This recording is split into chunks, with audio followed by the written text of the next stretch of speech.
Bending over. I appreciate that, brother. Good.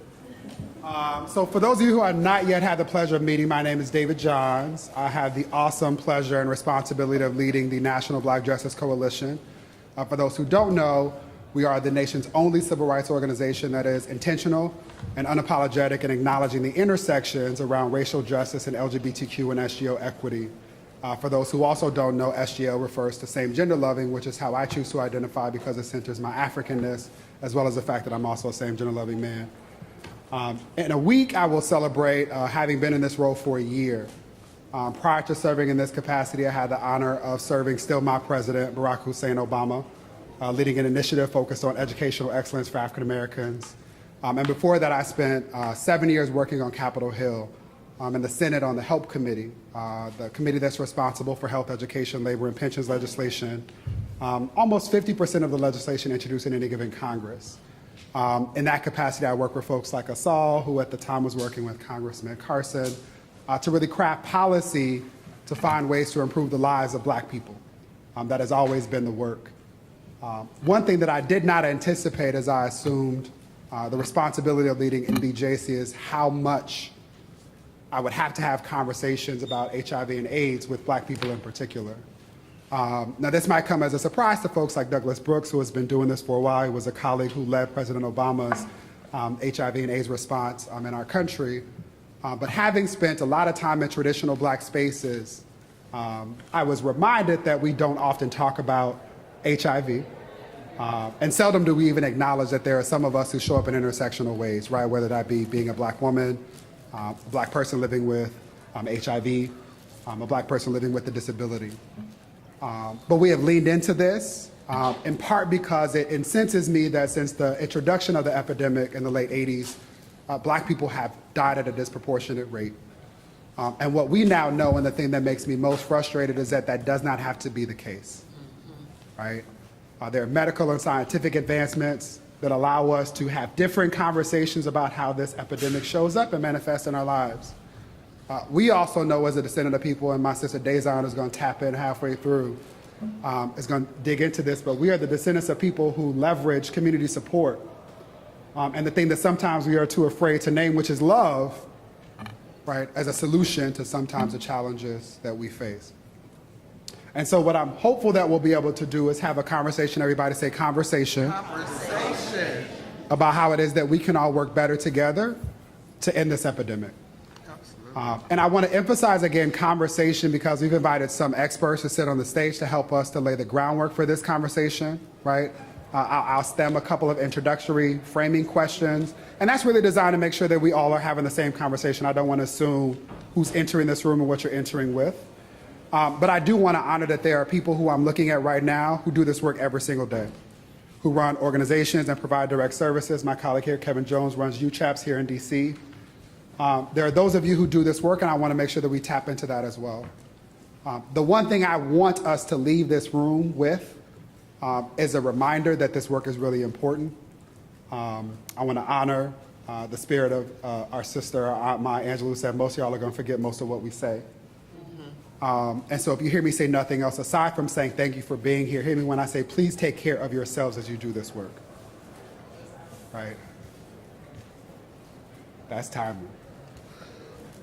To the point of taking care of yourselves, we're going to honor the people that allow us to be able to do this. So I want to welcome up, she might need a minute, but I do want to acknowledge the decades of leadership that Congresswoman Barbara Lee has invested, not only in acknowledging and fighting for the rights and responsibilities of communities of color, poor and disenfranchised folks, but in particular in engaging in conversations about the importance and ending HIV and AIDS. It's a fight she is actively engaged in now, and something that we should all be thankful for. So please welcome to the podium the woman that created this space for us, Congresswoman Barbara Lee.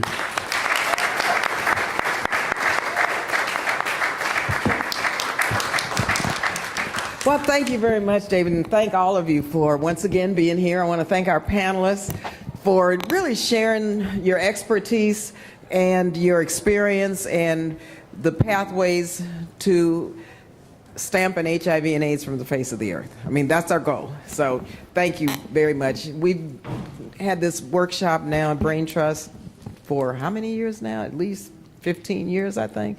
And it's so important to keep beating this drum because oftentimes people think that we've accomplished our goals and that we're living in an AIDS-free generation, which of course you know that we are not. With regard to eradicating stigma and how that can lead to the end of HIV and AIDS, yes, we know that is true. I served on the UN Commission on HIV and the law. And we went around the world looking at, I was the only American on that commission, so we looked at stigma and we looked at laws that criminalized, you know, those with HIV and AIDS. And it was really horrible what we've learned. But we found that, and I asked for a hearing in Oakland, California, my hometown. Okay, you know, Wakanda forever, right? Territory, that's where power to the people is started. So we had a hearing in my own district, and lo and behold, the rest of the world learned that the United States is one of the worst actors in the world in terms of laws that, you know, target people with the virus and penalize people. And so stigma, of course, you know, really keeps those from seeking treatment, seeking care, you know, working to end this. And if you continue with these laws that stigmatize people, so, and criminalize individuals. So, you know, we finally in California, which we were one of the worst actors, got that law off of the books a couple of years ago. And it was in large part due to what we learned, thanks to you, about what is taking place in America. And so stigma is extremely important, and we have to figure out how, and especially as African Americans, we know what stigma is about at a very deep level. And so we have to get rid of stigma. We have to end it so we can end HIV and AIDS. So this panel is going to be critical to giving us the strategies and the background and the expertise and the in-depth knowledge of what we need to do as next steps. So thank you guys again very much.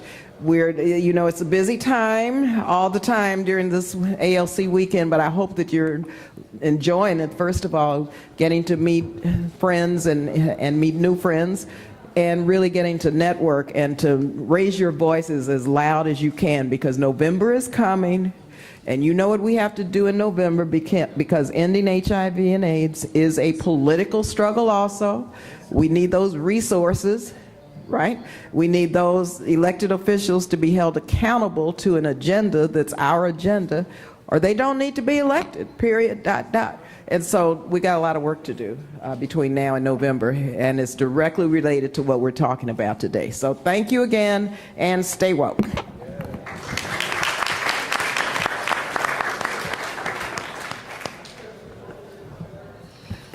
Let's give her another round of applause for all of her fearless advocacy. Thank you, Congresswoman. A part of staying woke is appreciating that the CDC a couple of years ago put out a stat that said that for black men who have sex with men, the likelihood that they would contract HIV is what? 50%, 1 in 2, right?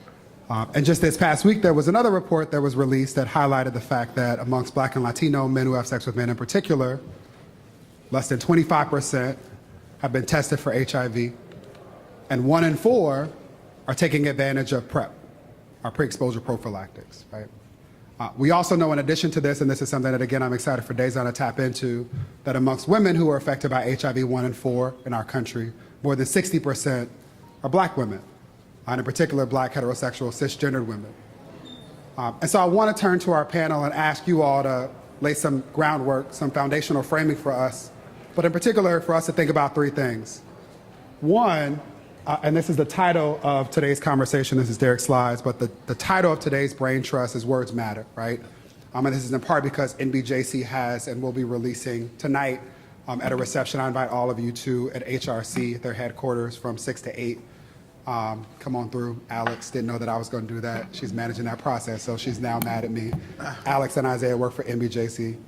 But I invite you to that reception where we'll be talking about this toolkit, Words Matter. It literally provides language and tools that you can use and people you know and love can use to have conversations about HIV, right? The words that we should not be using, like full-blown AIDS, and then the things that we can be doing to invite people into spaces where they feel safe enough to have these conversations. And so one, I want us to think about language and how it is that we can do a better job of engaging with other Black people. It still frustrates me that this room is not filled, right? Every other brain trust that's going on right now, whether it's about criminalization, our policies has some significant impact in terms of HIV policy, policing, or living. And this room should be filled. We should actually have more than just this space. So if you could talk a little bit about words and what it is that we need to be saying or doing. And then also talk about the things that excite you most about this work, right? What I don't want us to do is to sit in the discomfort of talking about the challenges initially. So what is it that you're most excited about when you think about the work and the opportunities ahead of us? We'll start with you, Gloria, and then work our way down. After they offer some framing conversations, I'll open it up to the audience so that this is most meaningful for you. Does that make sense? Anybody in the wrong space? All right, the doors are now locked anyway. Go for it, Gloria. Tell us who you are and how you enter this work, and then what is most important for people to understand as we think about this. Good afternoon, everyone. Just want to lead this off by saying a few things. My name is Gloria Crowell. I am from Oakland, California, where I am a member of Congresswoman Barbara Lee's district, and as the Congresswoman always says, we are the wokest district across the country. So we have to stay ready so we don't have to get ready. A couple things I want to say. I've been involved in HIV now since 1989. When I started in this work, I was an outreach worker. I did outreach on the streets of Oakland and San Francisco doing HIV testing. Did that for many years. I've worked in so many avenues around HIV, both locally, nationally, and globally. I've done work with all different kinds of populations, men who have sex with men, long-term survivors, women, children, youth, and I've remained committed in this work because I believe that the work that I do and the work that we do and the work that is being done is vital and important. And this is really critical. Words matter. Words really do matter. And I'm going to start off by really giving you guys a definition, one that I found that I liked, of stigma. So stigma is an attitude of disapproval and discontent towards an individual or group from other individuals or institutions because of the presence of an attribute perceived as undesirable. I'm going to say that part again. Presence of an attribute perceived as undesirable. And the reason I wanted to really kick that off is because I work at a church. I work at a faith-based institution. I'm in Oakland, California. I'm at Allen Temple Baptist Church. I've been at Allen Temple Baptist Church for my entire life. Some of you who've been in the game a long time know about the skill and expertise of Dr. Robert Scott. Dr. Scott and I were co-laborers in the struggle. We co-chaired the AIDS ministry at Allen Temple since 1984. We traveled to Zimbabwe and adopted an orphanage since 2000 and treated thousands of people on the continent living with HIV. Still to this day, we ship medications to a cadre of residents of Zimbabwe that we still support with the medications. So we still are doing the work. This definition of stigma is so critical and important because we heard from David around men who have sex with men and the statistics around men who have sex with men. I want to lift up another segment of the population right now that we're seeing in the work that we do at Allen Temple Baptist Church, and that is long-term survivors and people who are living with the virus over the age of 50.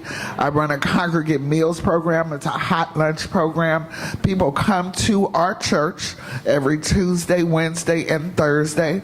They have lunch, and I'm seeing increasingly there's nobody under 45 in the room. These are long-term survivors. These are people who have been on these wonderful combination therapies for many, many years. But now we're seeing the comorbidities, and they too experience stigma. I always want to lift up this population of the older generation of people who are living with HIV, because we don't really think about it. In the African American community, we're not even really thinking about HIV at all. You know, friends and colleagues will say, I thought HIV was a done deal. We don't cure that, right?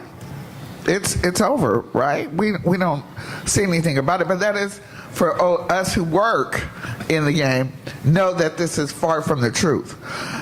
And these long-term survivors that we see at our church, you know, are still there and still needy and still need our love, support, guidance, counseling, etc. And so the stigma that impacts them are, you know, they don't even really want to talk about HIV anymore. They don't want to divulge any longer that they're living with HIV, because people think that HIV is not even in existence anymore. So I don't want to take up much time, but I do want to lift up one more thing, and this is around discrimination. And I'll read this other. We learned about the definition of stigma, and that's why we're here, because words matter, and we want to learn what's stigmatizing in our communities around this virus. Now let's talk about discrimination.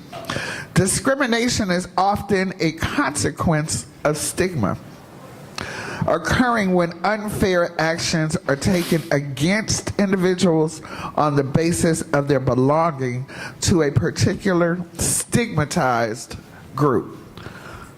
Now, as African Americans and as women, and then of people who are living with HIV, we feel this discrimination all the time. We've conjured up these coping mechanisms that help us deal with it. But discrimination and stigma are hand in hand. And until we recognize that discrimination and stigma are married at the core, then it's hard for us to kind of erase this thing called stigma and help us move forward. I was just speaking with Dr. Anthony Fauci. If you guys don't know, he was our national scientific thought process leader around this disease called HIV, around this virus. I would love to see HIV eradicated in my lifetime. I've been in this for 30 years. Do we have to go 40? I don't think we do, because we have brilliance in the room and we have drive and determination in the room. Barbara is absolutely correct. Midterm elections are coming up. Not only should you go vote local, start local, vote for your city council person, vote for your county supervisor, vote for your mayors. Those are critical and important if we want to advance our agenda. Finally, while stigma refers to an attitude or belief, discrimination is the behavior that results from those attitudes or beliefs. This is the thing I will say to you finally. This is something you could change. You could change your beliefs, because it will then multiply with others in your circle. Change your beliefs and change your language and change your words around this thing called stigma and discrimination, and we can see better outcomes. Appreciate that. Give Gloria a round of applause for that. We'll come back to again, and I just will prime this for you, Gloria, the role of the faith community in ending the epidemic, specifically after we're able to hear from the other panelists, Jacqueline in particular. I want you to be able to respond to that. I know there are also some faith leaders, our community activists in the audience. Also want to highlight again the dynamic that Gloria mentioned, which is that there are a lot of people who don't do this work, who think that we are beyond the epidemic, in part because there have been so much ground gained for white gay men in particular. And so there is this nuance, right? There is this popular belief that's celebrated and sometimes reified in things like polls, that we are past it. And when I say we, I mean not us, right? And so that dynamic is something that we have to dig into. And then also Gloria has unearthed that while we, again, think about the members of our community who are most disproportionately affected, I named in particular Black MSM. Does everybody understand what that term is? MSM? I see a head that's nodding, saying no. It's the clinical term that the CDC uses. It's men who have sex with men. It's problematic in part because it captures trans women who are not men who have sex with men, but it's the term that they use generally, right? And so in thinking about men who have sex with men, as well as I shared a stat about black cis heterosexual women, we've also heard about individuals who are long-term survivors. Again, a category and a community of people who most of us don't think exist because a lot of people who were living with with AIDS at the beginning of the epidemic have passed. And it's just not something that we celebrate because it runs counter to that popular narrative. So there's a lot of work to be done, and it requires different things for different parts of our community. So just want to highlight those nuances. Derek, I know you have a couple of slides, but why don't you tap into this as well? Thank you so much, David. So good afternoon to everybody. I want to start off by saying thank you to Congresswoman Barbara Lee and her staff for organizing this event. In 5 minutes, I'd like to discuss a couple things: the negative impact of stigma, a few patient success stories, and talk about what we can glean from those. And then some care delivery framework that I believe will facilitate better outcomes. Our world is filled with stigma. There's stigma related to poverty. There's stigma related to lack and just not having enough. There's stigma related to race, to sex, to sexuality, to being sick has stigma, and mental health. As I name just a few, we talk about stigma and the public impact of stigma, but everything I just listed is often encapsulated in our patients. So not only are they dealing with public stigma, but they're dealing with internalized stigma or self-stigma. And when we think about, David, the advances that you speak of, and why we have the right to talk about an AIDS-free generation and all the hope we have today that doesn't acknowledge things like stigma, all the advancements in medicines that have just been incredible, if we don't do an equal push to look at these issues of housing, mental health, substance use, how people see themselves. These are the care delivery model frameworks that we have to look at so that we can achieve some of the things that we need to achieve in our community. Much of the root of stigma, which is a hard thing for us to get our hands around, but we have to. HIV has come to exploit things that we're not willing to talk about. I don't hear anybody talking. So we talk a lot about 1981 with our knowledge of HIV, but HIV has exploited the issues in our community that we've not been willing to talk about, right? So we have to address these things if we're going to have the gains. Much of the root of stigma is based in xenophobia, kind of the fear of other, fear or distrust with something that's foreign or strange. Imagine the turmoil of not just dealing with the fear of something that's foreign or strange publicly, but our patients are dealing with that internally. We have to acknowledge that. That's the complexity of that. This fear and stigma, to Gloria's point, leads to stereotypes, where we make general projections about a group of people. It leads to prejudice, where we start saying all people are this way, and it leads to discrimination that can range from avoidance all the way through to criminalization. I wanted to lay that groundwork. I want to go back in my history and tell a couple stories. And David, you've listed those slides. Because I don't have glasses on, let me read it from my computer. When you walk into the Institute of Human Virology at the University of Maryland, where I worked for 15 years, there's a wall of virologists and a wall of viruses. It's a science institute. And this fellow named Albert Carolina said this. He said, "I don't look at HIV as a sickness. I look at it as a viral opportunity. If I had never gotten it, I would have never stepped back, looked inside myself, and found all of my gifts." If you knew Albert's story, you would know a man who was burdened by the stigma of substance use, burdened by homelessness. And he came into a model and a system where people dealt with him with dignity. We have to have HIV providers, David and Gloria, Veronica. And I didn't say just HIV prescribers, do you hear me? The unit clerk is an HIV provider. Don't tell me that you have a clinic that's serious about the health of the community, but gives patients hell when they walk into the clinic.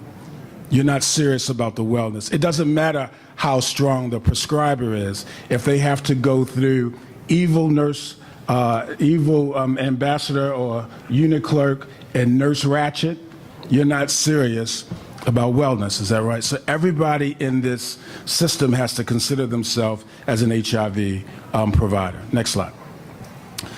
This is a staff member that I used to work with that I had the pleasure of hiring. She said, when I think of HIV, it's a monster, but you can grow to have a beautiful life. I now see beauty, I see peace, I see serenity, I see happiness, I see God. I don't just see HIV. Go to the next slide, please. This slide is a gentleman that changed my life. His name is Timothy Shepard. And Timothy would walk into the clinic with a hood on. Timothy had lymphadenopathy and he had swollen glands in his neck. He was ashamed. He never made eye contact. And it took about 6 months for him to trust, where he consistently found people and HIV providers who were consistent with him. And Timothy wrote this as it relates to stigma, his own stigma. I'm not weak.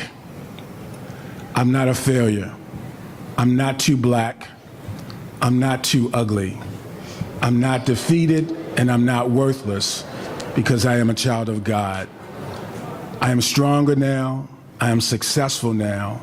I am humble, and I am free. On the subject of stigma, if we believe that just because we've made advancements in science and technology, that we can have an AIDS-free generation without addressing stigma, we are sadly mistaken.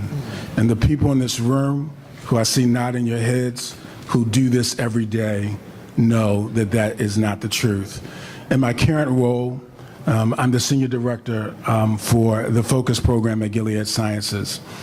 And this program is in 35 states, has 175 partners, has done about 6 million screens for bloodborne virus, HIV, hepatitis C, and HPV. And this program is an example of not only David dealing with stigma when they come into the clinic and they're treated with dignity, that their life matters. And I see you bigger than your diagnoses. And I'm not just shooting for you to be non-detectable, I'm shooting for you to be well. So the Ryan White program has been instrumental in developing comprehensive services to support wellness. We must be active to continue the support of programs like Ryan White. In the city of Maryland, where in the state of Maryland, where I come from, as I come in for a close, the University of Maryland, through the Focus program, has taken a policy-driven approach to screening, so that because 1 person in 40 over the age of 13 in Maryland, in Baltimore City, has HIV, because of the zip code where University of Maryland is, where 1 person in 28 over the age of 13 has HIV, they take a policy-driven approach. So you talk about words mattering. Testing is often very stigmatizing. Testing is stigmatizing. When we need target approaches, yes. But when you elicit testing maybe based on how I look or what I say, you miss all of who I am. And in places like Baltimore, we have to have policy-driven approaches. You talk about words mattering. What they say in focus programs in the University of Maryland is this: it is our policy here at the University of Maryland to screen everyone over the age of 13 for HIV. The undertone of that is, I'm not stigmatizing you. The undertone of that is, it's not because of how you look or what you said. It's our policy because we're a healthcare form. So when we talk about stigma, we've got to deal with it public. We've got to deal with it internalized with our clients. It took them 30 years to feel stigma. Don't snap your finger like you're going to solve it in one visit. Be patient with them, and I'll use the word, and love them. Also be willing to take public health systems change approaches and policy approaches, even as simple as it's our policy. And I think what excites me most is our willingness to have this discussion And also that we're understanding that how we're going to do this, we have to get the we in HIV. This won't just be because the church did it, or the doc did it, or the nurse did it, or the hospital did it, or the housing. It'll be because we did it. We must get the we in HIV. Thank you. Awesome. That's good. Jacqueline, come on. Congratulations. Good afternoon, colleagues. How are you? I am Jacqueline Coleman. I want to come out of the box and say that I'm a heterosexual woman, HIV negative, but I am an activist and an advocate for this issue and more, and I will explain that. I want to first of all give, of course, kudos to the representative, Barbara Lee, for her championship in the struggle. I also want to make acknowledgement of my own congressman. I live here in Washington, Congressman G.K. Butterfield, who lives across the street from me in Wilson, North Carolina. And the third thing I'd like to do is give a shout out to my home state, to the South, that's ravaging right now from storms and stuff. And we've got storms of stigma down there, but it's another kind of storm that's ravaging right now. So thank you for allowing me to lift up the name of North Carolina. David, I promised to honor the time, but I want to, I brought a gift for Representative. It is $1 million bill with Michelle Obama's face on it. I'm gonna pass it that way. If you would make sure she receives it, David. Amen. That responsibility. Amen. Okay, now that was number one. Number two, colleagues, I want to give a shout out, of course, to Gloria. It's always good to be at the table with her. I've worked in public health for over 30 years. I started off training training outreach workers all over the country. Wow. And I wanna say this also as I proceed with my comments, and I'm going to be contained, is that I'm a cheerleader, always have been. I take a stand because Colin Kaepernick took a knee. So I take a stand. I am Jacqueline Coleman, and I take a stand against stigma. And if you're wondering why, it is because the dream still demands that we take a stand. That's right. Now I'm gonna sit back down because they're probably recording this, but I wanna make sure everybody understands. I'm taking a stand. As a cheerleader, I have boycotted football for 2 years. So I was on board before Colin became the man. Do y'all understand where I'm coming from? Magnificent. So I say all that to say that in preparation for my short remarks, I talked to close to 50 or 60 of my tribe. Many HIV positive, or shall I say brothers and sisters living what I call boldly with HIV and AIDS, and those who are HIV negative. And here's some of what they told me added to my own thoughts. Number one, stigma. I'm glad that Gloria defined it, and you can look it up yourself, but it comes from the Greek word stigmata. Okay, and stigma is a deep thing, but in the event that you didn't understand what the definition was, my friend in St. Louis said, Jackie, even when you can't understand it, it's sort of like the wind. You can't see it, but you can feel it. It's like the wind.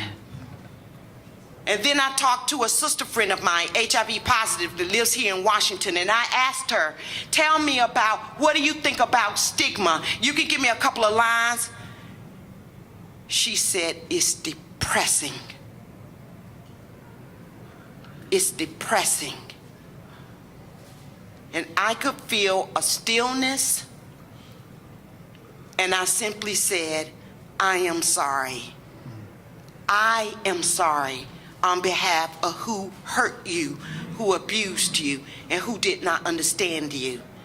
A friend of mine in Atlanta, Georgia, told me this. He said, Jackie, say to the group, be careful with the word stigma. I know we use it. I know we have to use words because they give us context.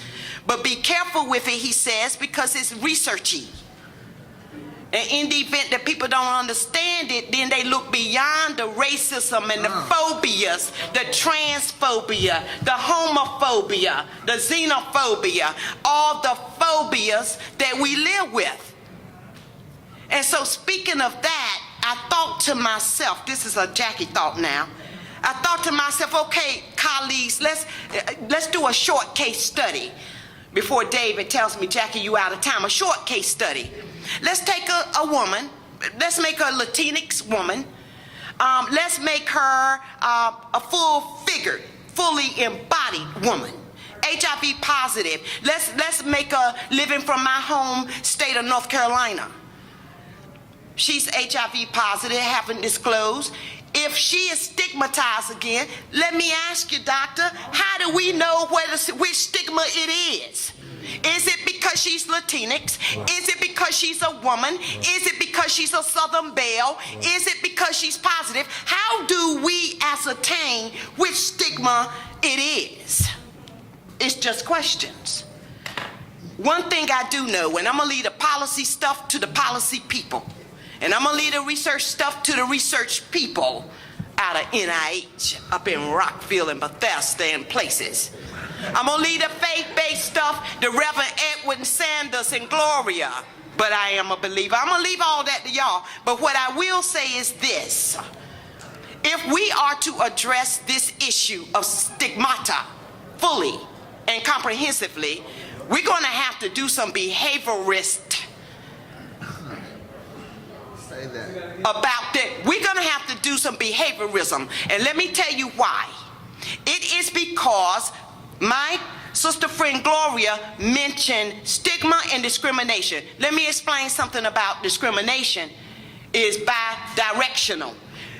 Discrimination doesn't mean that the discrimination outcome is negative. If a person is stigmatizing toward me, they have a choice. They could stigmatize me to the positive. Why is it that human beings tend to go to the negative and put people down and make people feel less than? Why do we do that? I wonder. Then we must explore behaviorism to get into the psyche of the human soul. And so I'm landing this plane right now. But what I'm gonna say about this, David, is this. The social determinants of health. The social determinants of health. We all know what they are. Poverty, literacy, self-esteem, all those things. Social determinants of health, SDOH. A couple of years ago, I reframed it, and I call it social determinants of... Come through with the props. Hope. SDOH. My name is Jacqueline Coleman. I stand against stigma. I stand for hope. And in the event I need to define that for you, what I'm calling for is civility. Let's put some humanism back in humanity. And let's learn how to discriminate against people on the positive side, Dr. Derek, David, and Gloria. Let's take our foots off of each other's necks. Preach. There's enough hope. There's enough abundance to go around. Amen. Keep the dream alive with hope. Thank you. My name is Jacqueline, and I think I approve this message. While you think about it, I will endorse it and say we approve it. What I want to do is open up for comments, question. If you have an intervention, make it brief. And I'm saying that now because I will cut you off with love, right? But I want to do that just to allow whatever commentary or conversation with our panel, and then we want to transition so we can honor everybody's time. Isaiah has the microphone. He will stand next to you with the microphone. You are not to hold the microphone because research says if you touch it, you talk longer. No, sir, don't hold it. Thank you, panelists. And I would ask all three of you this. Derek talked about HIV testing and Jackie identified as HIV negative. When we look at the barriers to HIV testing, could you talk about the role of stigma and why we always have compassion for the person who's HIV positive, but we don't make any assumptions and we don't know who's HIV negative, and we really haven't taken a look at the stigma as a barrier to HIV testing, and we now have biomedical interventions for people that test negative to make sure they don't have to become positive if they have a vulnerability to HIV. I'll start. I think there are enormous barriers to screening. I think that we have oftentimes made the mistake to ask the most stigmatized persons in our history to be responsible to force healthcare providers for them to be screened. And I'm all for building up our patients, and we have some bold brothers and sisters who are living with HIV, but it shouldn't be that they have to be stronger than their provider. And that's why I am a strong proponent of appropriate routine screening, because it destigmatizes. When you go and you're in Chicago, or you're in Boston dealing with an opiate outbreak, or you're in New York, that routine screening would be offered. I have the face of a man who I knew for years who was dealing with a lot of stigma related to his sexuality. And I said to him, you know, you came to me as a transfer. How did you find out about your HIV status? He said, it was my provider. It was my provider, because he did not have the care. He said, Derek, I knew I had HIV. I did not have the courage to request a test. And so if it was not for that policy-driven approach, or that provider being a champion, there's so many people who are coming in, they're afraid because of the stigma associated with the perception of HIV. So I think it's really important to your question that where the prevalence dictates that we are doing routine screening for HIV and destigmatizing the issue of testing and linkage to care. Let's take, we're going to take two questions back to back, so if you have thoughts, just please jot them down. That might help us move through. I also want to highlight again the point that Derek made, which is that it is the policy of the institute that he works for to test everyone above 13. Right, and what that does is, again, say that we're not focusing this on the categories of populations that are most likely to be stigmatized, but this is something that possibly is affecting everyone and that we should all be mindful of. So I invite you to think about how that might work in the spaces that you move through, all the institutions that you're otherwise responsible for. Thank you. Hi, my name is Roger. I appreciate your words, Ms. Johnson. Ashe. And I appreciate all of you. I represent the Black Nonbelievers, which is a nonprofit. I'm the DC chapter lead. I'm not a person of faith, and the people who I represent are equally not people of faith. But I appreciate your work, and I see and I've heard that you all are people of faith, and you've worked in churches or at least in some way as HIV activists.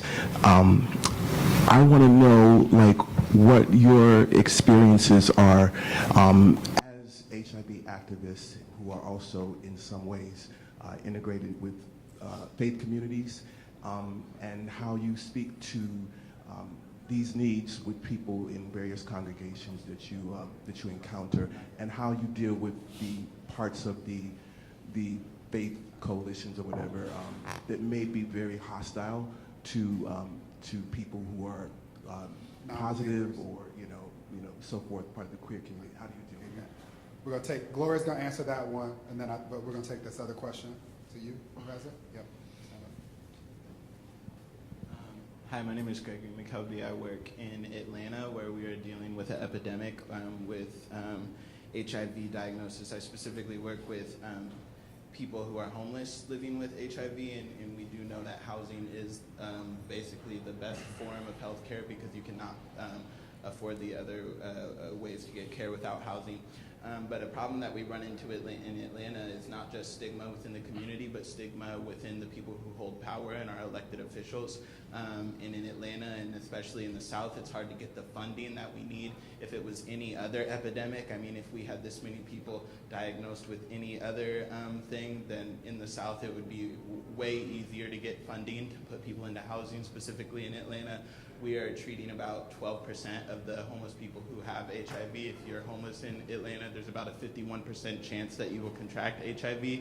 So how do we specifically erase stigma within elected officials and those that hold power, not just within the broader community? So here's what we'll do. Gloria, would you respond specifically and make sure that you address the brother's question about religion, about engaging with non-believers, and how to remove stigma in that regard?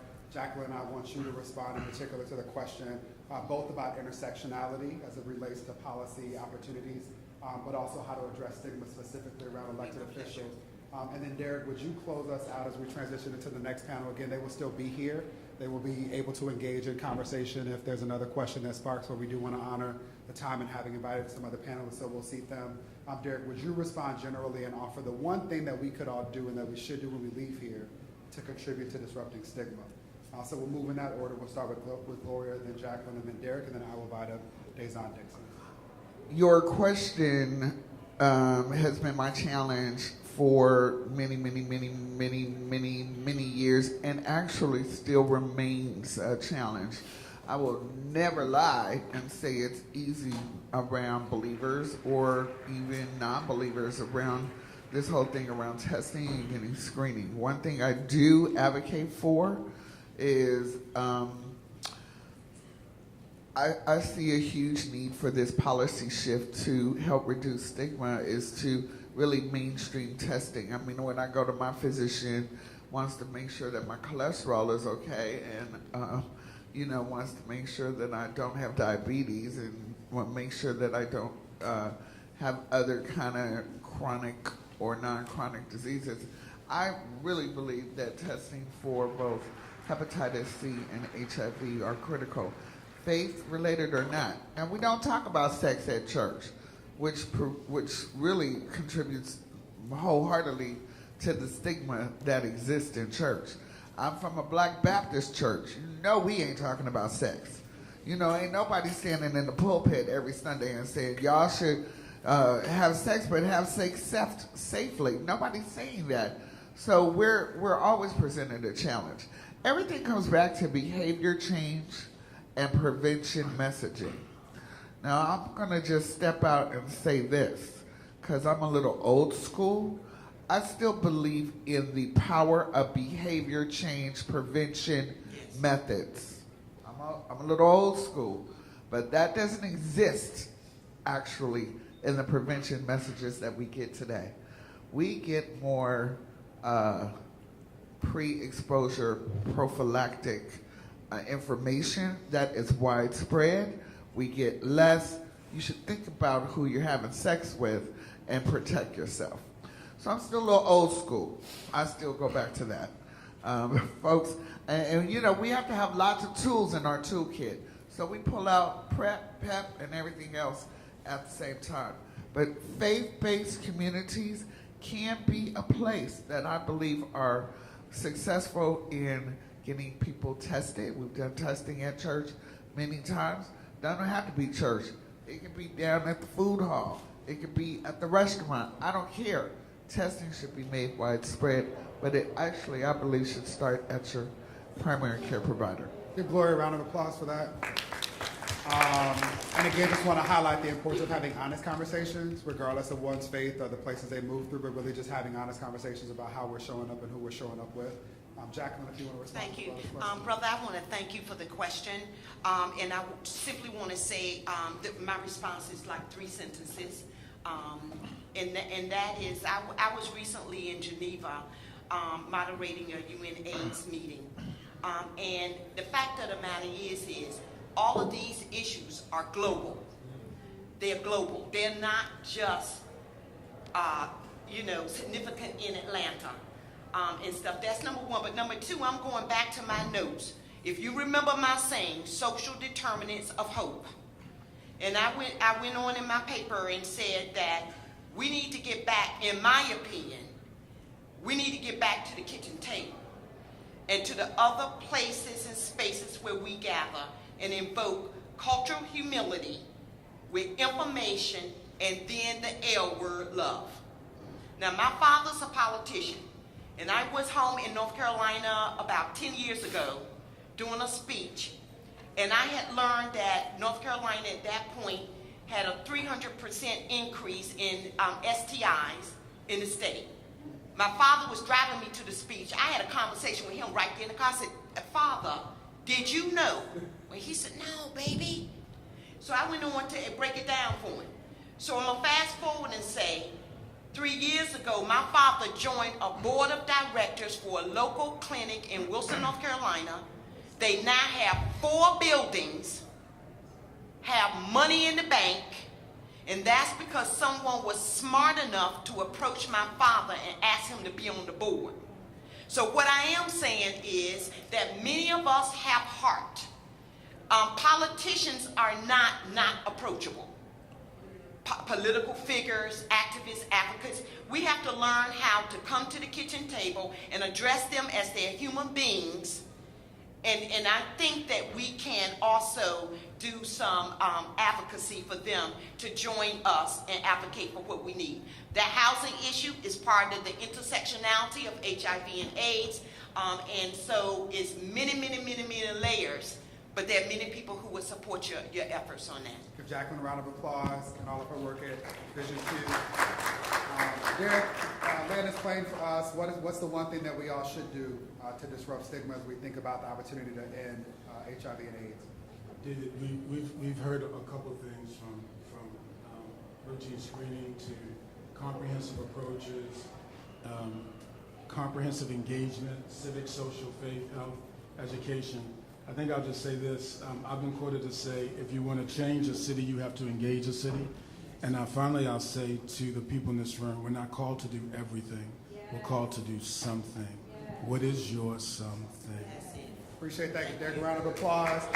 We're going to transition. I want to invite up the next set of panelists to come and take the stage. I'm going to tap in. My friend and colleague in the work, Dazon Dixon Diallo, has done this work for quite some time. She leads Sister Love, an awesome organization that does work around the country, but is based in Atlanta, Georgia. Y'all are in for a treat. The one thing, again, I will leave you with is just, again, in addition to saying thank you to Congresswoman Barbara Lee, to each of you for spending your time here. You could be literally in any other room in this space, but you chose to be here. Want to encourage you to download our Words Matter Toolkit and to have a conversation with somebody. Whether or not you start by talking about what you experienced today, you share the passion that Jackie embodies, the data that Derek shared, the stories that Gloria mentioned. Just find some way to have a conversation with somebody. It can literally be life-changing. But again, thank you, and hope to see you at HRC at 6 o'clock. We're shifting. I see that we've lost a couple, but we've gained a couple. So welcome to our second session this afternoon. Thank you, David and Jacqueline and Derek and Gloria. Fantastic way to start this conversation. We're going to round it up with Dr. Anthony Fauci and with Sable Nelson and with Kevin Jones. So you've got the NIH, NIAID, National Institutes of Allergies and Infectious Diseases, represented here and in the body of probably one, considering that we're in the brain trust section of the CBCF today in this room, you're also looking at probably a good third, if not half, of the brain trust in the history of the HIV epidemic, at least from the medical, from the clinical, and from the scientific perspective.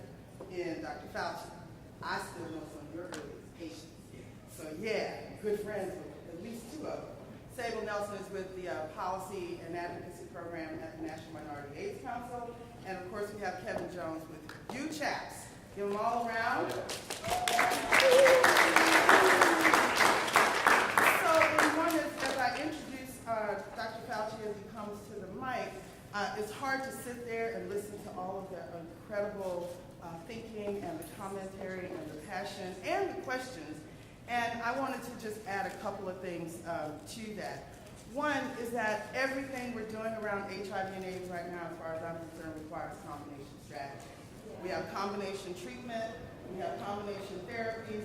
We also have to be intersectional in our approaches, which means we have to have combinations of responses, and we also have to have combinations of prevention strategies, which definitely begin and continue to include social and behavioral interventions and standards. We also, in addition to having these honest conversations, I'm also encouraging folks, because I'm one of those happy heathens who prays, and y'all can work on that definition later. That's a real disclaimer, y'all. And that just means that I'm a believer who just doesn't go to church. And then, but what I do know is that in those spaces, except for yours, because you have, I told you, you're like the Archbishop of radical inclusion. So I want to say that your church is welcome in my soul. But that is still important for us to have honest and courageous conversations.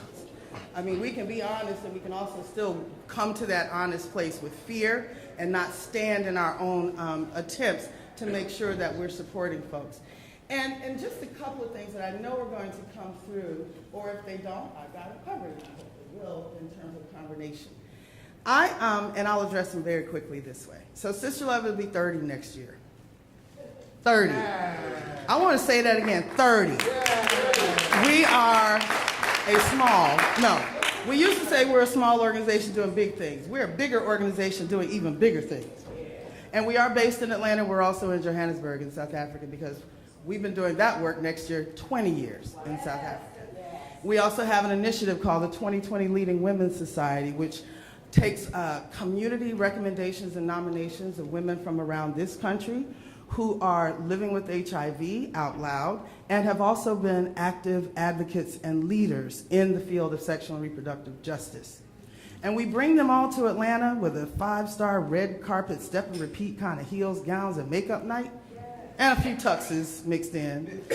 And it is intentional about saying thank you and acknowledging these very elite people who are doing some very elite things.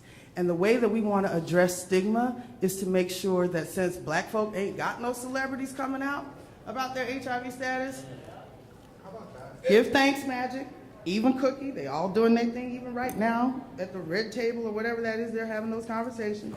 But it can't be just one since 1991. So what I'm about is making celebrities out of those who are already here. And so we are honoring those women. And we do so on October 19th in Atlanta. City Hall is helping us this year. Come on down. But Brian Stevenson is he's my movement muse. Doc, I used to call him my movement husband, but he don't even know me, so I figured that's not appropriate.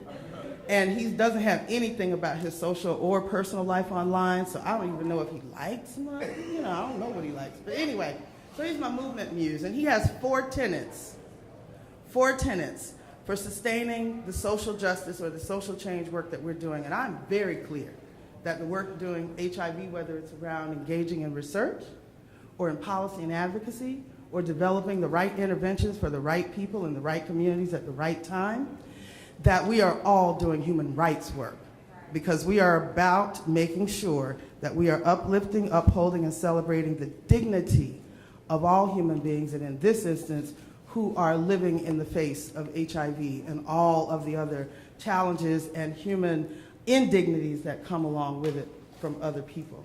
So he has these 4 tenets, and they're very quick, and they're pretty easy. You have to get proximate. You have to be close. You have to be close to the issue, close to the people. You have to be in it to win it. You cannot be sitting here making those decisions, creating those protocols, determining those interventions, and deciding where and how and with whom money gets spent if the very people who are not living those experiences are not engaged in your process. And you are not engaged with them where they live, where they eat, where they pray and play, and all the other things that we do in our communities. So the meaningful involvement of people living with HIV and AIDS is a real thing. You also have to change the narrative. In the Denver Principles, we went from AIDS victims to people living with HIV, right? So we're also changing the narrative one more time. There's no more women or HIV positive women or HIV positive men. We're not putting the HIV first in people's lives. The people come first. People first language is what we're talking about. You center it with the persons that we're talking about. We are not talking about at-risk youth. We're talking about young, black, gay men who are vulnerable to HIV. So we have to be able to change the language, change the narrative. Social determinants are social. Housing, literacy. Life determinants are because you're alive and you came this way. So I have life determinants called race, and gender and sex and sexual identity.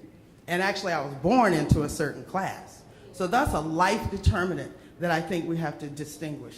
You have to protect the hope. Jacqueline has given us great energy around how to do that, but you just have to believe we're gonna win this every day. And most important for me is you have to be willing to get and be uncomfortable. Make people uncomfortable. Let us not be comfortable in any space where we are, because the minute you're feeling comfortable, you are no longer trying to change anything. So let's talk with people who are not comfortable with where we are with the epidemic. We are comfortable with the fact that we're not comfortable. And so the more comfortable you can get with being uncomfortable, then I think the richer our language and the more sustaining our solutions will be. First up, Dr. Anthony Fauci to talk about our solutions. And I know a lot of what you engage in the science. And one of the things I want to make sure we get into the words, because it matters, and I know you will, but I'm going to put it out here so that folks will know what I'm looking for. And that is, you get a lot of talk about ending the epidemic. You get a lot of talk about AIDS-free generation. I live in Georgia. We just reported 45 perinatal or vertical transmissions in the last 7 years in the state of Georgia. And one of my colleagues, Leisha McKinley Beach, who is amazing, she says it this way. She says, how are we going to reach an AIDS-free generation when we're still birthing the next AIDS generation living with HIV? So that question around how do we get to the end of this epidemic, or what do we mean by the AIDS-free generation, and how are we getting there, especially with the science, I think is important. Thanks, Dr. Fauci. Did I get a question? Not bad. Okay, so thank you very much, Faison. It's great to be with you this afternoon. What I'm going to do in my allotted time is stick with the issue and the problem of stigma, but talk about how science itself can actually ultimately alleviate the stigma by proving certain things that essentially could help eliminate stigma, but also prevent the emergence of new stigma. And I'll explain what I mean in a moment. So let's get a little bit of a background of why there is a lot of stigma, particularly centered around certain demographic groups in HIV/AIDS. So we all know we have about 1.1 million people living in the United States with HIV. 15% of them don't know that they're infected. We have almost 700,000 deaths. And in a very embarrassing, difficult to overcome problem, we have about 39,000 new infections each year. That's the bad news. The really bad news is that it's been that way for the last 17 years or so without any dent at all. And the reason for that is that the demography has shifted somewhat from the early years, where now men who have sex with men, particularly African American men who have sex with men, bear the overwhelming burden of disease, and young men who have sex with men who are African American bear the overwhelming burden of disease. Take a look at these pie charts. They're really very disturbing. 12% of the population in the United States is African American. 44% of all new infections are among African Americans. 60% of those are among African American men who have sex with men, and 75% of those are under the age of 35. And that is the very core of the group that is highly stigmatized. Now let's look at the geography of the stigmatization. This is a map of the United States, and the dark color codes are where there are African American men living with HIV, not just men and women, living with HIV in the United States. It is concentrated on certain parts of the country. 52% of all the new infections occur in 40 counties in the United States. Get that, 52% of the infections occur in 40 counties, and there are thousands of counties in the United States. If you look at the counties with more than 20 new HIV diagnoses, you can see they completely overlap with those geographic areas where there's the intensity. So we have a geographic concentration of the stigma that we're talking about today. Now, as I mentioned just a minute ago, I just want to talk a little bit about how you can end stigma through the advances in HIV science. Not alone, because the science is going to have to be implemented. So if you look at the advances in HIV science in the 37 years since I've been involved with HIV/AIDS from the summer of 1981, there have been essentially nothing short of breathtaking. I could spend my entire 7 minutes in each of these boxes, 7 minutes apiece, but I'm going to spend it with just one or two, the most important of which is treatment. So how am I going to get to the point that treatment is going to help end stigma? This is a picture, believe it or not, of me in the winter and fall of 1981-82 when I was taking care of some of the first AIDS patients before we knew it was HIV up at the NIH. Now, the issue was that at that time, about, I'd say, a year of life expectancy was the median for people who were infected.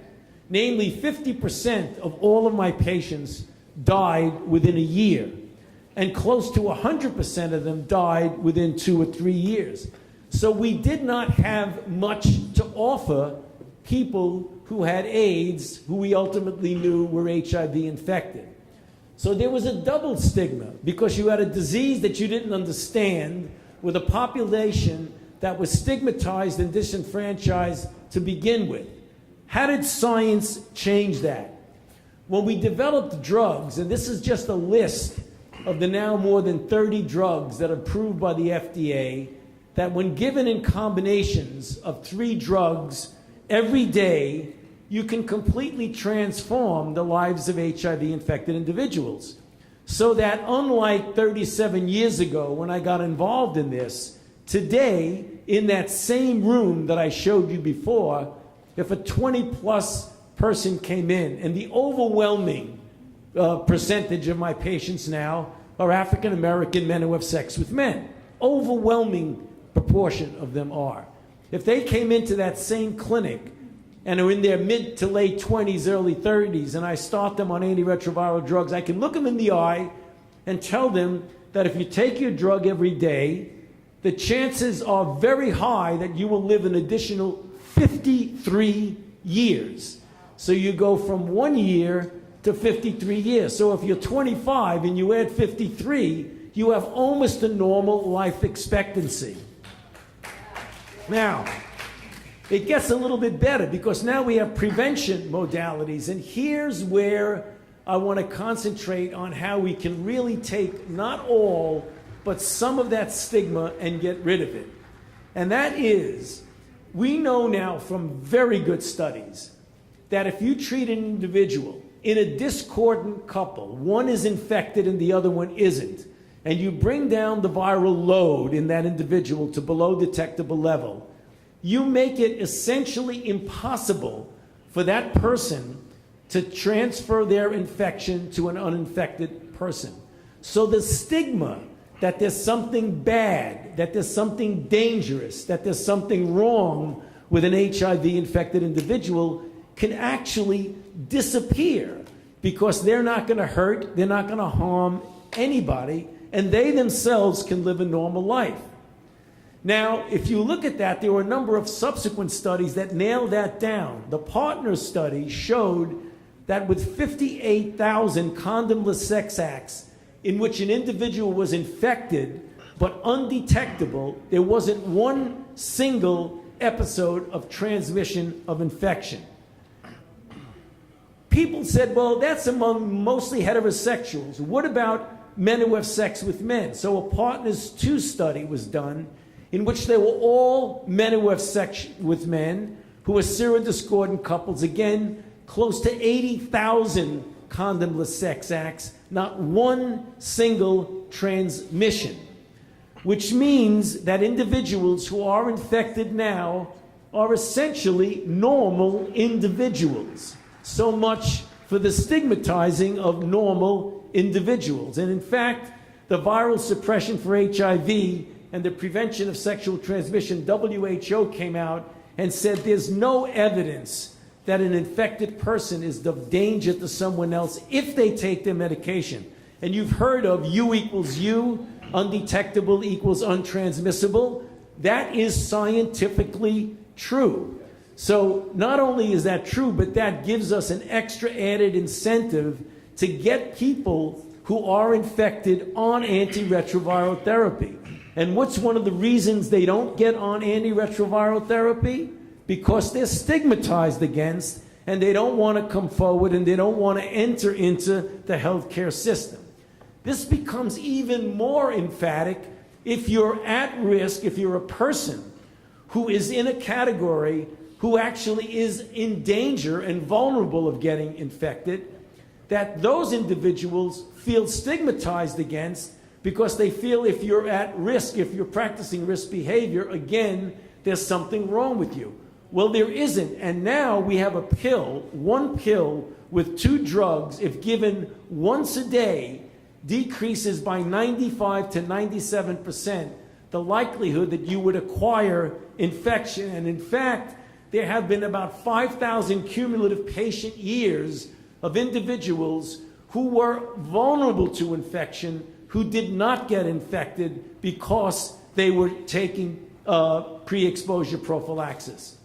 Now, very, very clearly, we have work to do because the stigma associated with even being in a situation where you're at risk is preventing you from preventing infection, which is about as crazy as it gets. There are 1.1 million individuals in the United States who could benefit from PrEP. Yet there are only about 220,000 who are on that. It gets even worse when you look at African Americans, because if you look at those who are estimated who could benefit from PrEP, there are 500,000 African American non-Hispanics in this country who could benefit from pre-exposure prophylaxis. And they're not getting it. And they're not getting it because of stigma. So my message to the group, as I said in the beginning, is to link the science with the elimination of stigma. As we show on this last slide, we followed the science to get us to the point of having treatments and prevention, and we've got to continue to follow the science, because as we end the HIV epidemic, we want to end stigma associated with HIV infection. Thank you.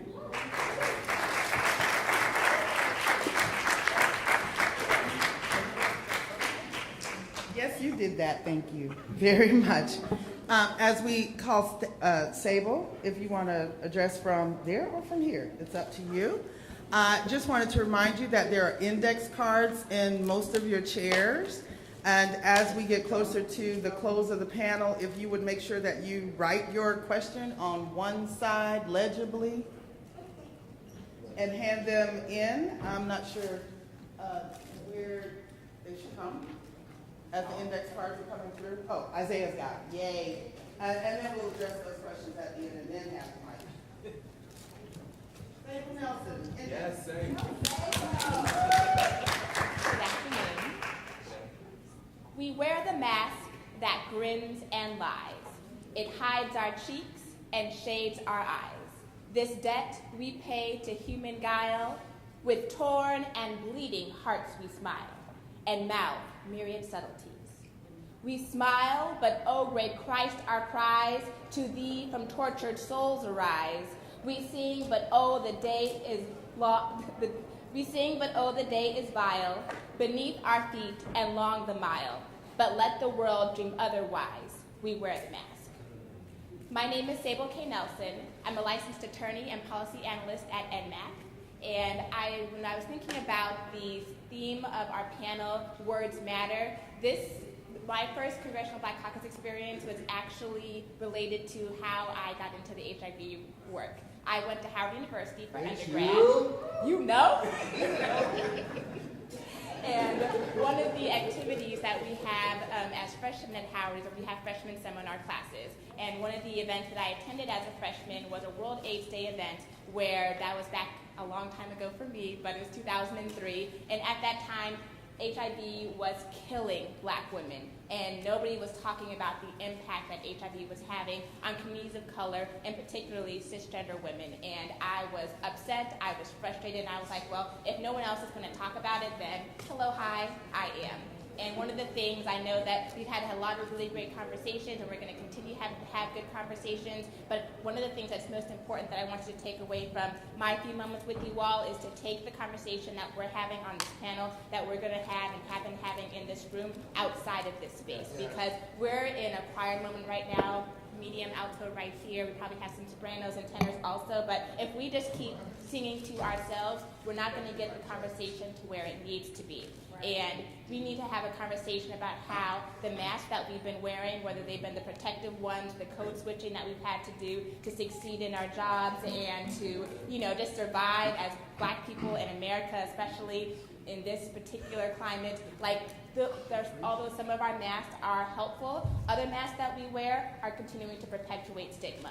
And unless we take those masks off, the masks that we have a bunch of really great looking people in this room, but we're all hiding some stuff behind the facade that we are brought to this space today. So we have to take the facade off and look at ourselves in the mirror first and ask ourselves, what are we thinking, what are we doing? But we also have to go beyond that and take this conversation to our social networks, and not just the ones that are on our phone, that are Facebook, Twitter, whatever the Snapchat situation is going on, or whatever else people are using these days, but really having honest conversations with your friends. Like my sorority sisters and I, we go out, we have our sister girl trips, we do this once a year, and we have honest conversations about everything. And it's not me, as the girl who works in HIV to talk about sexual health all the time, but it's like, hey, when they're talking about their situations with their doctor, or they're dating a new person, like, hey, have you talked to your partner about getting tested? It's about normalizing those conversations with our friends, with our partners, that'll help to break and dismantle the stigma that's pervasive in our society.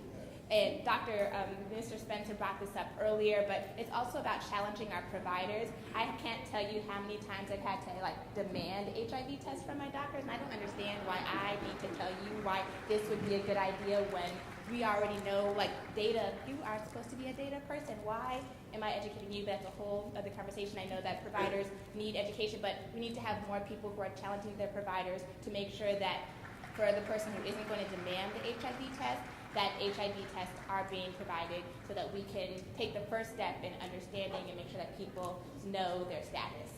The other thing that I would like for you all to do is so there are 4 checks that I wanted to do. The first one was for you to check yourself. The second one was for you to check your social circle. And the third was to check your providers. And the fourth and last thing I wanted to talk to you all about is checking your state, local, and federal decision makers. There are so many decisions. Everyone likes to focus on Washington, and I love living and working in the Washington, D.C. area, but so much of politics and so much of what controls your daily life happens at the state and the local level. So it's about making sure that your city council members, that your county commissioners, that your state representatives and state senators are also engaged and educated on these items, because they're the ones that are going to be making the decisions about these HIV criminalization laws that Kevin's going to be talking to you about in just a little bit. And that they're the ones that are making the decisions about sexual education, and the ones that are holding the line and really making sure that our young people are not empowered and are not informed about what they can do to protect themselves and to lead happy, healthy, productive lives. They're also the ones making some of the decisions about where money and funding is going. So to the extent that these things are happening, you need to make sure that your elected officials know that you're there, that you care, and that you vote, so that they know that they need to pay attention to you and are making the correct choices on your issues.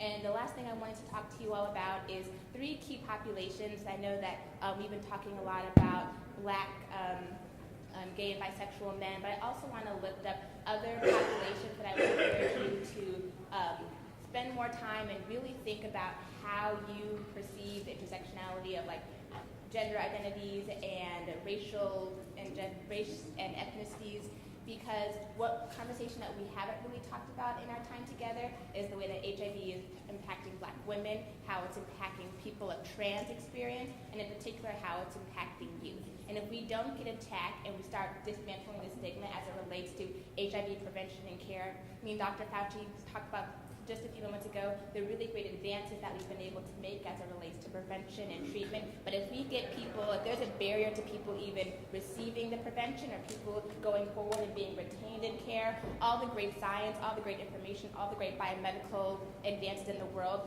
are not going to get us to a place where we end the epidemic in our lifetime. And we can. And the way that we do that is we talk about it. So use the words because they matter. Thank you.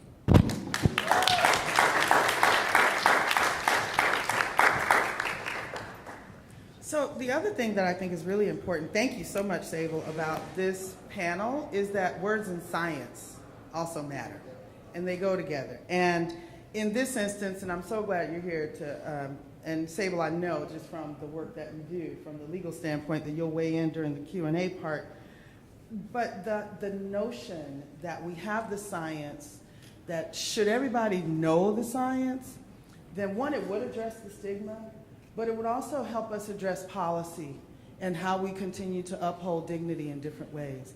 So if you don't know that we still have a minimum of 30 states that currently have HIV-specific criminalization laws in their statutes that serve no purpose by the science right now, and no one is moving because of the science. They're moving more because the activists are working towards the modernization of these things. So I'm glad that Kevin is here to talk more about what that is, what it means, and the notion or the role that stigma plays in criminalization and other forms that are continuing to stigmatize and re-stigmatize people who are living with HIV. Kevin Jones, UCHAPS. Thank you. Hello, everyone. I'm very honored by the opportunity to talk. Thank you, Jerry. Very honored to talk about this particular subject. I'm the executive director of UCHAPS, the Urban Coalition for HIV/AIDS Prevention Services. I've been in the field for about 18 years, living with HIV for the past 7 years. And part of the reason I left the field, came back to the field, because I felt after doing so much work, there weren't systems that were prepared to take care of people like me. Even despite the work that I did to help prepare those systems, they weren't prepared for when I needed to be a part of those services. And so I get the honor of working with a national coalition, leading a national coalition of health department stakeholders as well as community members who work together to improve public health and other local conditions. This past October, we held a convening around molecular HIV surveillance, which is a strategy that our 66 health departments across the United States and territories will be using to help understand the spread of HIV. So what is molecular HIV surveillance? Actually, first of all, how many people have heard of molecular HIV surveillance in the room? Okay, wonderful. And for those who didn't raise your hand, I'm hoping that you will have a conversation with your local health department and other advocates after this conversation. But molecular HIV, so after a person tests positive for HIV, we get a, and Dr. Fauci, you may have to step in and help me. It's been 7 years since I've had to do this. But there is genetic material, that compares our virus. It's used to help think about what medications to prescribe, make sure they're, so we'll fast forward. But in comparing the DNA material, the CDC and other advocates are really hoping to be able to use that information to identify patterns that are very similar, particularly to understand if there's a widespread increase of HIV happening in a local community, to see whether or not there's, we've seen some different increases across the country. And particularly with a cluster is established when there are at least five people who've tested positive that have a similar sequence or a similar genetic makeup of their HIV virus. So that information is great. CDC has great policies in place that protects confidentiality. But they work with their local health departments to make sure that they can go out, send disease intervention specialists to help investigate those clusters, particularly where there are individuals who look like they may share a similar sequence or similar pattern of the HIV virus. Health departments, they do great information. Some of you may, maybe some of your friends, maybe have received that phone call from the health department saying, hey, this is the health department. You might want to come in because we believe that you might have been exposed to syphilis or, and anyone, and some people have various levels of experience with interacting with DIS.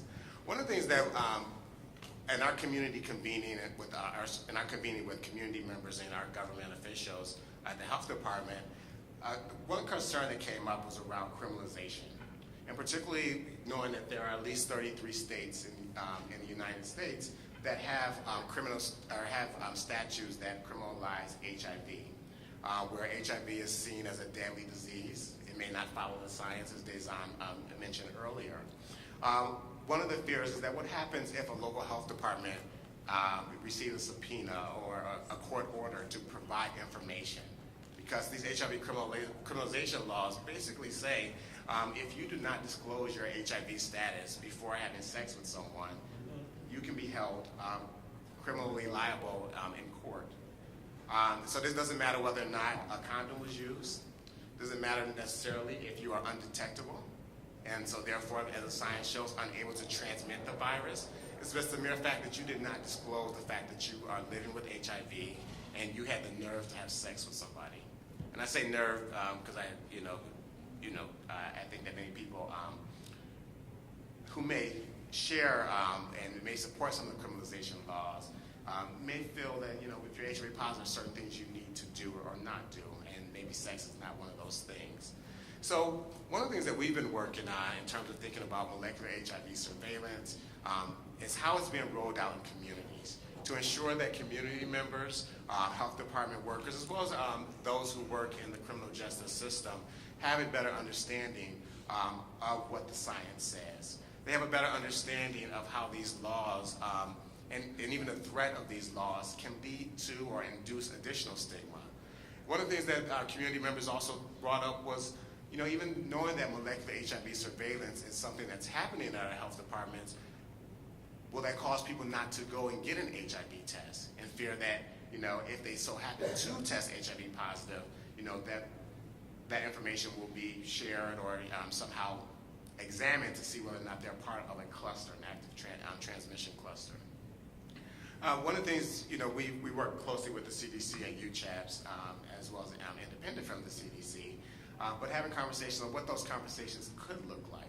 How can the CDC, maybe be a better advocate amongst their peers to be able to, to talk with the criminal justice system, to show what that science means, so that we can, do what Congresswoman Barbara Lee did in California and help with the, eradicating some of those criminalization laws. Because we don't want people to not get HIV tested. We do believe there's a lot of power that can come from a person understanding their HIV status. If they're HIV negative or if they test positive, there are certain interventions that can help them live longer lives or the lives that they would want to live, as we saw in the data. Lastly, so definitely want to leave room for questions. We are examining what those criminalization laws might mean for others in the community, particularly as we think about molecular HIV surveillance. I know when I leave here today, I'm going to get in my car, and I live in D.C., and there's probably about 26 different police departments here, and so there's always cars that just cause a certain amount of fright for me as a black man who's been pulled over countless times. It's almost similar to the HIV situation. Even when I first found out I was positive, I had to think about what happens if someone says that I didn't tell them. How many people actually have recorded conversations of your disclosure because you want to make sure that after this pleasurable act, in case I have to go to jail or go to court, I can defend myself. How many people have had to actually send a text message or a copy of a text message and say, see, look on this profile, I shared with this person that I had sex. For some of us, and in some of our communities, we have to go to those extremes because, many of us don't want to go to jail. or we don't even want to go into the courtroom, and definitely don't want to have to interact with the police if we don't have to. And so I ask all of you in this room, as you do your work, as you do your advocacy, connect with your local communities, connect with your local health departments, and understand how molecular HIV surveillance or cluster identification is happening within their communities. Ensure that they have the right language so that they're not getting the phone call that says, "Hey, Kevin, do you have an hour to come to the health department?" Because 9 times out of 10, you know what the hour is going to mean, or you might have some idea. Chances are it's not the Publishers Clearinghouse and your $1 million check. So I really encourage all of you. I'm a little 41 years old. Now I remember that. Thank you. But I really encourage you all to understand what those local laws are for your state. Understand, at the health department level for both your local and your state health departments, how they're interacting with prosecution, and use those tools of social and civic engagement, whether or not it's the midterm elections or tomorrow when you need to vote for city council, or even your block captain. I want you to really consider how you can be involved with this process and continue the great work of bringing dignity to this process as we eradicate HIV. Thank you. On this effort. So I actually have a couple of questions to start off with from here, but if you have any questions and you've written them, you see my beautiful brother Isaiah standing right here is ready to come to you with a mic, or if you prefer to write them down because you don't want to speak into a mic that somebody else is holding. Thank you, David. That's fine. The first question I have is actually for you.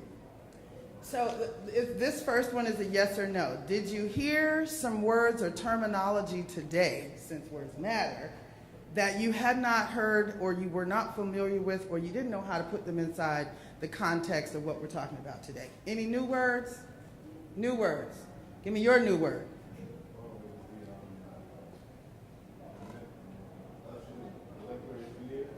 Molecular surveillance, that's the one. Another new word? Molecular surveillance. All right, so everybody had heard of PrEP in this room. Couldn't do that in my community. There'd be 2 out of this number who had heard of PrEP or PEP, which we didn't talk about very much. Criminalization, HIV criminalization.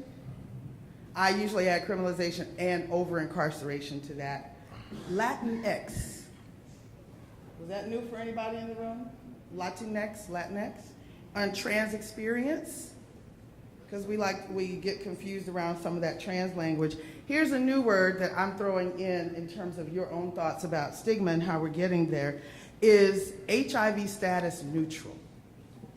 I like that because some of the work that we've been doing at Sister Love is what we call testing and linkage to care for all, which means it doesn't matter what your HIV status result is when you come to us for testing, you will be linked to something that will help you maintain well-being. So if you're positive, you get through the care continuum that gets you to suppression and the quality of life issues that were also spoken about.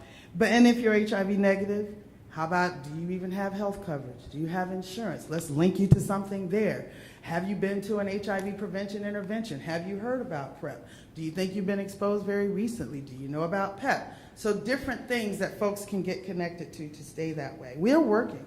So the question I wanted to have is around this issue of how we're doing the HIV testing and how that has either exacerbated or helped us in terms of eliminating or diminishing the role that stigma has played in the challenges.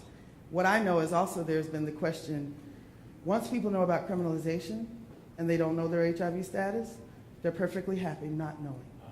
Because in order to be charged and to be convicted, you had to knowingly not disclose. Why would I want to know? So let's talk about HIV testing in a status neutral environment and how stigma plays a role in that. Anybody have thought about that? In terms of how we do the prevention treatment paradigm now versus the separation of it, the siloing of it before? Well, I think it really relates to one of the points that I was trying to make about the science, because years ago, to test people and offer nothing to them except to let them know that they're infected was really not an optimal situation.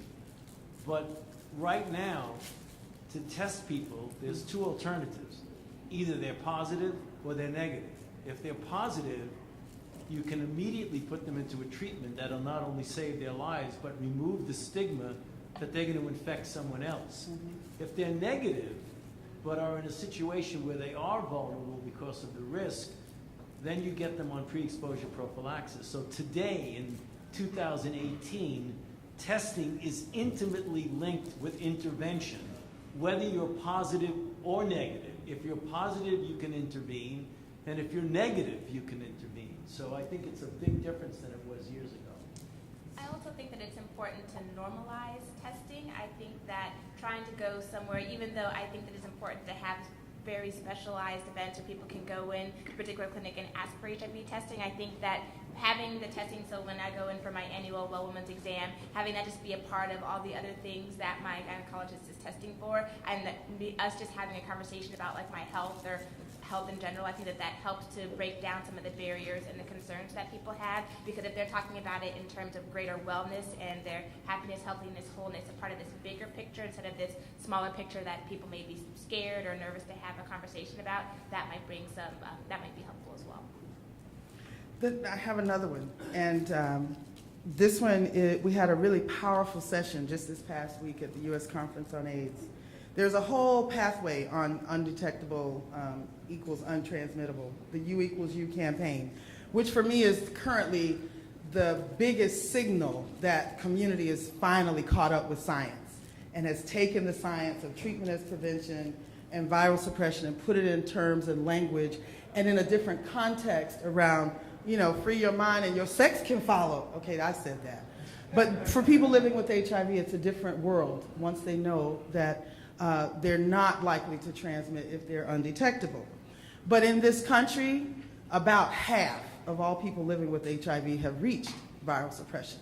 So the question around, and for the folks who have not, a significant majority are African American. And so I asked the question, that means that so many more people who are detectable are also Black. So how are we dealing with the stigmatization of people who are detectable? That would be my question in terms of stigma. So I believe that we need greater conversations around individuals who might be detectable. You know, it may not just be an issue that they're not on, you know, taking medication. It may not be the issue that they chose not to go have an HIV test. You know, as we think about the social determinants of health, we have to think about what are those barriers in the pathways that may keep somebody from becoming undetectable or to reaching that status. I do believe that as we normalize some of our HIV conversations and we help ensure that they're, you know, making it to the kitchen table, to the lunch table, to the round table, to, you know, the gambling table, to whatever table, we make sure that we normalize those types of conversations.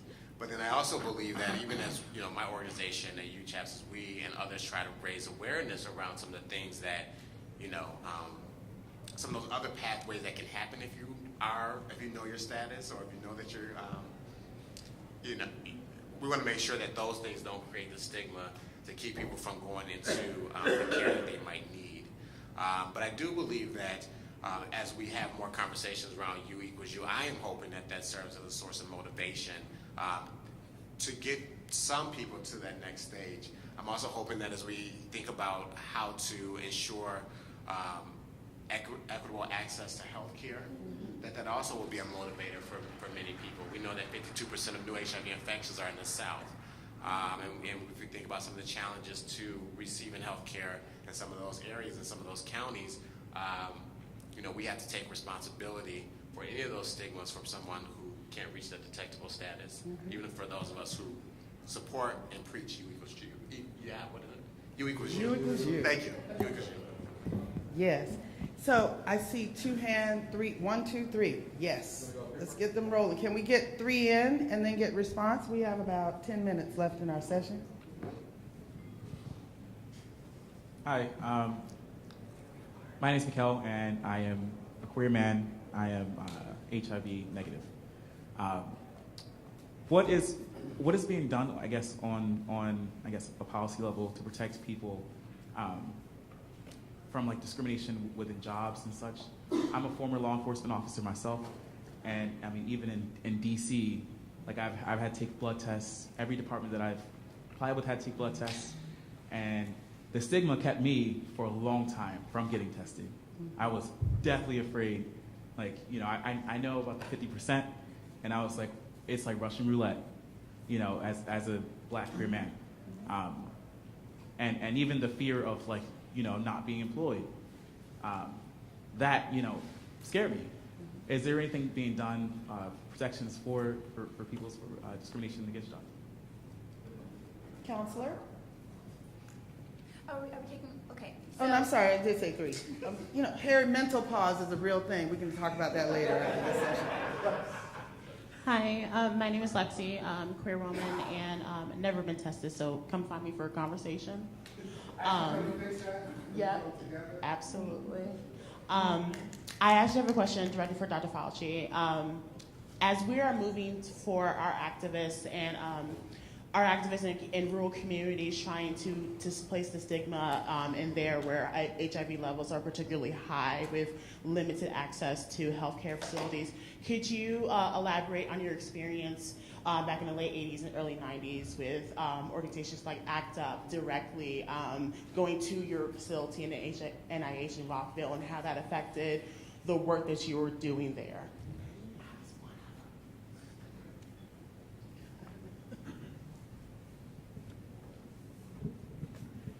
Third question was right here, and brother with the white shirt and the blue argyle socks.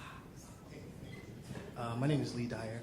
So my question is, as research expands around folks that have HIV and prevention, what is being done so that trans men are included in prevention in that research? Because trans women have a seat at the table, and most of the work that I've seen around trans men and HIV has been a very for us, by us. And I work in higher education. There have been many times when my students, like, I've had to go to doctor's appointments with them because when they've asked for PrEP, it's been, well, why do you want to be on PrEP? And even in situations of sexual assault, PEP is not even being talked about with trans men in the emergency room. So what's being done around that demographic? And Lord help them if a masculine appearing person is looking for an abortion or contraception. I'm going to take these 3, get some responses, and then we'll come back, okay? So you've got a question about the activism in the research impact. You have a question around the employment policies for people living with HIV, and a question around including trans experienced people, particularly trans masculine identified individuals. So who wants to take the first question around employment? Counselor? So to directly address your question, it is illegal for someone to discriminate on the basis of one's HIV status. So there's the American with Disabilities Act. We can have a conversation about like the details of that, but just long story short, it is illegal. And to the extent that there is someone in this room or anybody that may know somebody who may think that may have happened to them, an individual has 180 days to file a complaint with the Equal Employment Opportunities Commission. EEOC, and they have 180 days to file a complaint and register those concerns there, and we can talk about the mechanics of that, but if you have any questions, like, it's very important that people are educated about what their rights are and make sure that they walk into a job interview or even the application process with authority and empowered with this information, because they shouldn't and cannot, it's illegal for them to use that particular piece of information against you. Yep. Hold on, there might be people in the room for whom hearing is a challenge, so let's use the microphone. I said specifically for law enforcement and our armed forces. Same thing, public service. So the only challenge there is with regard to transgender service members, and that's simply because y'all's president is an asshole. And so the protections exist, especially for public service employees. Just also want to highlight, we have a report card that highlights these policies that will be released Wednesday, the 26th on Issue Advocacy Day. So you go to our website and highlight this, but it includes the policy that Sable mentioned, and as well as what this administration is attempting to undo with regard to transgender service members being able to serve. So I do believe, Matthew, you got that. No, I think Sable's got it. No, about pass it to military. pass it to him, because that's his wheelhouse, yes, indeed. So as it comes to the military, we currently have a ban that's been in place since the 90s on allowing people who are HIV positive to join the military. If you seroconvert while in the military, you can be retained, although they're trying to kick everybody out now, which is a whole thing we can talk about later. There is a court case that just won a bunch of motions that's going forward today, and we're working some stuff on the Hill, but the military is a slightly different beast. But you can sue for law enforcement, and law enforcement, we have won multiple cases on that. Activism and the NIH. So activism, well, back in the 80s, the activism movement essentially has transformed how the scientific and regulatory community interact with people with HIV, but also now it's transformed in any medical situation. So that was historic, what happened in the late 80s and the early 90s, in that it became clear that you really cannot have a public health or a scientific program without involving the actual constituents directly in what you plan, what you do, and how you do it. So I think what we're seeing here today, discussions are kind of like the children of the old activist movement. Yes, I'm one of those who's well known for admonishing folks, even up to now, that when we have our challenges, you got to get your act up, back up. I know we do. And I think today we need more of that. We need to hear more of those stories. We need to reignite, some of the health activism that was done in the 80s, because for some of our communities, they may still look like it is 1980. And so we need those organizations like MBJC, those local chapters of Black Lives Matter, and just a number of civic and social organizations to ensure that health remains a part of their organizing agenda, but also that HIV activism is also part of that health agenda. So I am grateful for those organizations on the ground. UCHAPS on our website, we've identified about 16 tools of social and civic engagement that we're really working with our communities to ensure that they're using those when they're talking to the health departments, talking to local officials, but just so that we're staying engaged, we're staying active. And we recognize, particularly those of us who don't work in health departments, we serve as the foot soldiers of the health departments. We do the work that our health departments don't necessarily carry out because of the public charge, but we have a civic and social obligation to be a part of that work. And if that means we call our health departments and we set up a meeting, or we just go in for a meeting and we don't leave until we get what we need, which is called a sit-in or occupation. Not that I'm encouraging a sit-in or occupation, but if you feel like that's needed in your community, call us. You also need combination activist strategy. So I'm an inside-outsider believer. I am an ACT UP Atlanta, old ACT UP Atlanta member, and can remember being at one occasion at the NIH and on 2 occasions at the CDC. And didn't see the inside of the jails those times, but that's always a risk. What I wanted to add, though, that I think Tony raised earlier is what HIV activism has also done is show the intersectionality in all of the social change work that's happening. So, for example, and I'm going to give you very quick, that would surprise people, and I love telling this part. So we do activism around housing, and it's not just HIV housing, but it's going to be housing justice for people in our city. We're going to make sure we're doing activism against sexual assault and rape and gender-based violence and domestic violence. And of course, where there are no services for people who are needing mental health services or treatment from substance use.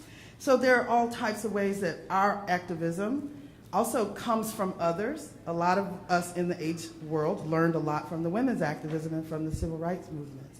Same way that the LGBTQIA and the plus have experienced. And to give you an example, we've had 3 critical issues that are going on in everybody's city that we've had to address head on in Atlanta. One, a result of gentrification means that newcomers, and I'm not talking about immigrants, I'm talking about people that didn't live in my neighborhood before, now want to live in my neighborhood and change it, right? And some of us changing it for the good for everybody, but they didn't really care about everybody that was there before. They're changing it for themselves. And so when that happened in Atlanta, in Midtown, which we all know, the one thing I've always said about Midtown Atlanta is we have no closets. in Midtown, and that's because Midtown has some of the reputation of being one of the most populous neighborhoods and communities for our LGBTQ family. Well, a lot of sex work goes on in Midtown because trans folks can't get work. And so because of that, these folks wanted to ban prostitutes, not prostitution, but ban sex workers who were arrested more than 3 times for solicitation. How do you do that in a human rights context, in a civil rights context? And it was SNAPCO, Solutions Not Punishment Coalition, led by trans individuals that fought against that so that that measure never made it to the city council. But not only that, 8 years later, they have managed to do away with the immediate arrest of sex workers, and that sex workers and non-violent offenders who are drug users are now put through a pre-arrest deferral program for social services should they take those. That's one that's led by the trans community. Second, led by the trans community, is that the city of Atlanta has finally decriminalized marijuana. Third, in the city of, led by trans individual movement. And third, in the city of Atlanta had a detention center that was a pre-arraignment detention center for thousands and thousands of people, even before going to court. This is where people are held until they get to court for an arraignment hearing. It was also the detention center for undocumented individuals who were being arrested. Our new mayor has closed that jail, is selling that jail, and has also canceled or discontinued our contract with ICE, led by trans individuals. So when we talk about the activism around HIV, if we're open enough to understanding all of the intersections, then we change things for everybody. Right. Next question was right here. I'm sorry. We've got the question on the floor. I think that it's important when we're talking about opening up access for individuals of trans experience is that data collection is important because so many people, money is related to dollars, and if the transgender, or there's a trans woman or a trans man, if that information isn't being properly captured, people will be like, well, there is no epidemic or there is no risk because there are no numbers to support it. So make sure that we have correct data is important. And the second component is, and I know that it's very difficult, but we have to do, providers have to be better trained in understanding like what the intersectionalities of a person's experience. So whether that means their gender expression or how they're being intimate with the person that they're deciding to be intimate with, that there isn't a binary or like one way that transgender women or transgender men are having sex. So being open and honest and having conversations about that, and whether it's internalized stigma or externalized stigma from the provider standpoint or the patient standpoint, unless people are able or comfortable to have those conversations, we won't be able to address a significant barrier to care. And words matter, right? So you don't need to call me by the name that the government will only recognize me by, but the name that I tell you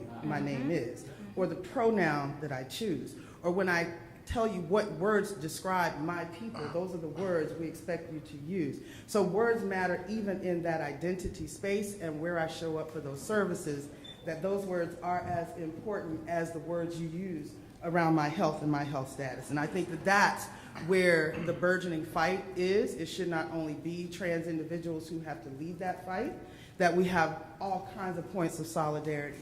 And for me, I'm very clear with Sister Love that once you hear me say that we are all inclusive of women in all our diversities, you shouldn't expect me to have to say cis, trans, and all of that, because unless I'm talking specifically about that experience, when I'm talking about women, it's everybody who says they're a woman. So we went through those 3 questions, and we are out of time, so I'm going to go with one last question. And if you all would just wrap any of your concluding remarks in, even if they don't answer that question? Okay. So my name is Kyle Gordon. Full-time I work for UCLA as a clinical research coordinator, part-time at Men's Health Foundation as an advocacy manager. I'm a gay man and I'm enrolled in the clinical trial at UCLA, HP 10083. My question is actually around clinical research. How do we begin to change the narrative so we as a people are engaged in clinical research, so we're not waiting for the community to give us the information about PrEP, about new HIV prevention and treatment modalities, because at this point, we no longer have the luxury of being the last to know. No more Juneteenth for us. Last question, right here. So my question is policy related. We talked about earlier about how a lot of legislation and policies at the state and local level impact us more so than at the federal level. I recently ran for and won the Democratic nomination for Maryland's 39th House District, off to the general. But what policy recommendations or what organizations or information is there that we as legislators can use so that we're changing some of these HIV criminalization laws at the state level? But in addition to that, to find out from the doctor, because in Maryland, we passed a law about HIV Reporting Act. It was in 2007. And it just seems to me that that's the work that the CDC is doing. What kind of liaising is being done with state and local government to share that information so that we know, so that we don't have to be passing legislation about data that, quite frankly, the CDC should be disseminating towards us, and how that could impact legislation. So how can I, as a person that's interested in saying, you know, changing these laws, can find that information, and it's even if it's accessible? I don't know. Yeah, so for UCHAPS, if you visit www.uchaps.org/MHS, M as in Michael, H as in Harry, S as in Sam. And there are a number of resources, including a presentation from Dr. Patrick Chalk at the Baltimore County Health Department, and some of the great work that's happening there. One of the things I would say about around engagement in clinical trials, I think it's very important even though I come from a family that's anti-research, anti-data collection, I am a researcher. And it's important for those of us who do believe in research or the power of engagement of communities to be a part of that process. Not necessarily joining a trial, but to at least understand what's happening in my community. What are these people knocking on doors? What are they passing out? But to make sure that we understand what those opportunities are to engage in research, but also to make sure that those clinical trials are engaging our communities and making sure they're coming to our barbershops, make sure they're coming to our churches, make sure they're coming. If you so happen to go to parties after the club, make sure they come there. Just frame it like that, parties after the club.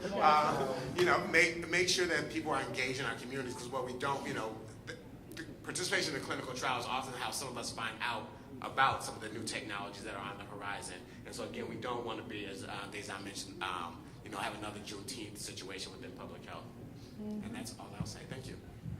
As it relates to your question about different policy initiatives, there was an incredible piece of legislation that was a community-led effort that this year Congresswoman Lee was a part of her office was a big part of introducing the Health Equity and Accountability Act. It's HR 5942, and it's literally a library, like an encyclopedia of different policy solutions to various health concerns. The ones for high-impact minority diseases is Title VII, and we can talk about, because NMAC and a lot of other organizations were a part of changing and updating that information, and they have specific questions as it relates to testing and criminalization components that we can talk about, but it's HR 5942, and also encourage you to reach out and look at NMAC's, go to nmac.org as a National Minority AIDS Council.org/treatment, and we also have a weekly policy update that we do that takes a look at the policy news that's happening with an HIV and people of color slant, so that information will be available and helpful to you as well.